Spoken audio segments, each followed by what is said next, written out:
আজ সকাল সকাল চলে এসেছি ছাদ বাগানে। আজকে আমরা এই ক্যারেটটিতে গাছ বসাবো। আমি কিছু চারা নিয়ে এসেছি, সেগুলো বসাবো।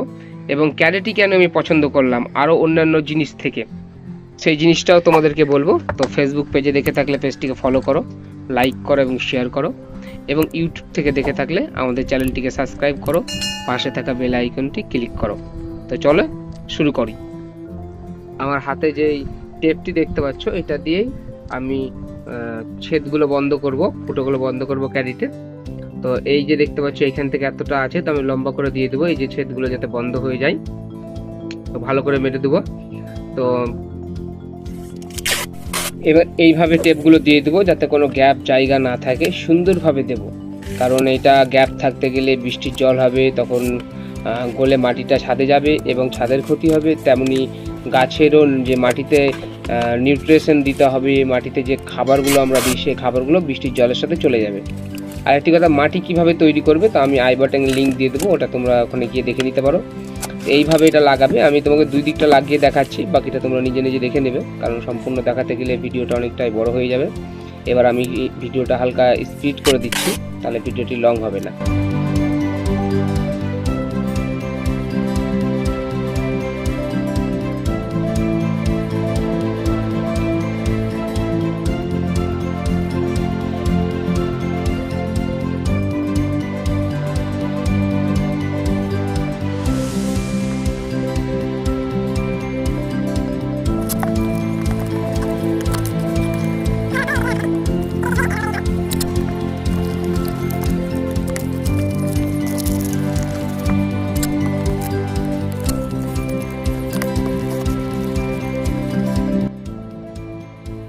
তো দেখতে পাচ্ছ আমরা সুন্দরভাবে করে নিয়েছি, চারিদিকটাকে সিল করে নিয়েছি যাতে কোনো দিক দিয়ে লিকেজ টিকেজ না হয়।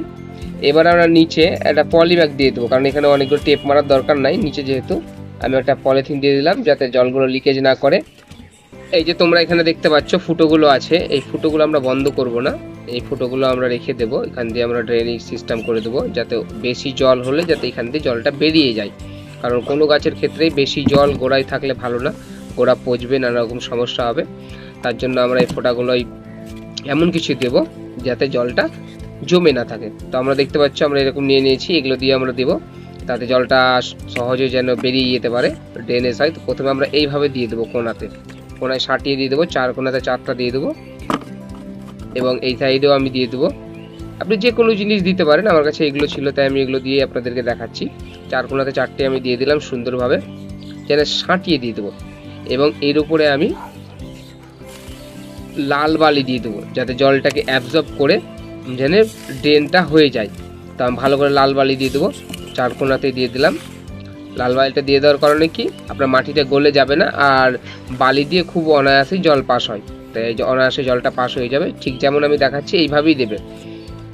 এইভাবে দেওয়ার পরে এরপরে আমরা নিচে কার্ডবোর্ড দিয়ে দেবো, সুন্দরভাবে দিয়ে দেবো যাতে ভালোভাবে সেটে যায় এবং টাইট ফিটিং হয়, এবং ভালো করে সেট করে নিতে হবে। এবং তোমরা যে এইখানে দেখতে পাচ্ছ টেপ লাগানো আছে কার্ডবোর্ডে, এই টেপটা তুলে ফেলতে হবে, কারণ এই কার্টুনটা পচে যাবে, কিন্তু এই যে টেপটা আছে এটা পচবে না এবং এটাই গাছের ক্ষতি করবে। তো এটাকে আমি ভালো করে তুলে ফেলে দেবো।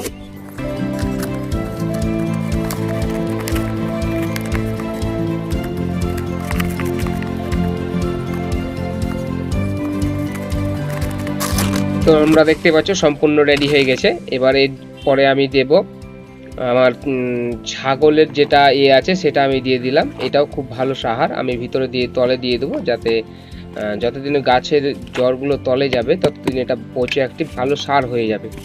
এবং এর উপরে আমি আবার কার্ডবোর্ড দিয়ে দেবো। কার্ডবোর্ড দেওয়ার উদ্দেশ্য এটাই যাতে এর গ্যাসটা ডাইরেক্ট গাছে না লাগে। তো তার জন্য আমি কার্ডবোর্ডটাকে দিয়ে নেব।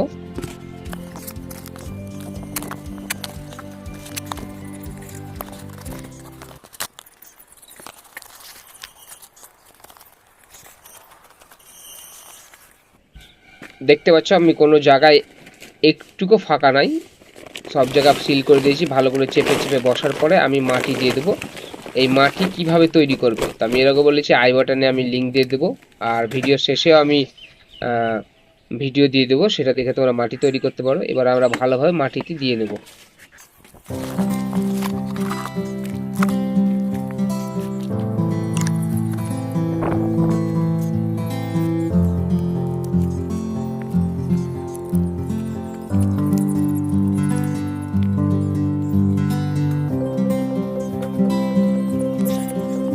দেখতে পাচ্ছ মাটিটাকে আমি চেপে চেপে বসিয়ে দিয়েছি। এখানে আমার অনেকগুলো চারা আছে, তো আমি এখানে শুধু টমেটোর চারা লাগাবো। তো চলো আমরা টমেটোর চারাটা তোমাদেরকে দেখিয়ে দিই কিভাবে লাগাবো।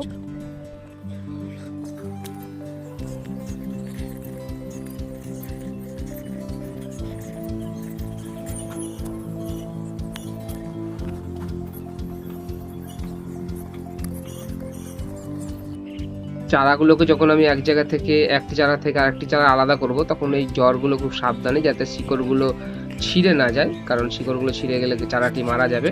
তাই খুব সাবধানে করব আমি, এবং খুব সাবধানে এটিকে রোপণ করব। এবং তোমরা যদি এই ভিডিওটি ফুল চাও, মানে চারা লাগানো থেকে শুরু করে কখন কি ভাবে নিম অয়েল দেবো, কখন কি কোনটা দিতে হবে খাবার গাছে, এবং কেমন ফলন হচ্ছে, সম্পূর্ণ দেখতে চাইলে কমেন্টে ফুল ভিডিও লিখে কমেন্ট করো, আমি ফুল ভিডিও তোমাদেরকে বানিয়ে দেখাবো। রোপণ করা হয়ে গেছে, এবার আমরা গাছের গোড়ায় জল দেবো। দিনে 2 বেলা জল দেবো, তাহলে গাছটা আমার খাড়ো হয়ে গেলে তখন তারপর থেকে মাটিতে হাত দিবেন, মাটি শুকনো থাকলে জল দেবেন। এবং এই ধরনের ভিডিও দেখতে চাইলে ফেসবুক থেকে দেখলে পেজটিকে ফলো করো, এবং ইউটিউব থেকে দেখলে আমাদের চ্যানেলটিকে সাবস্ক্রাইব করো। ভিডিও শেষ পর্যন্ত থাকার জন্য ধন্যবাদ।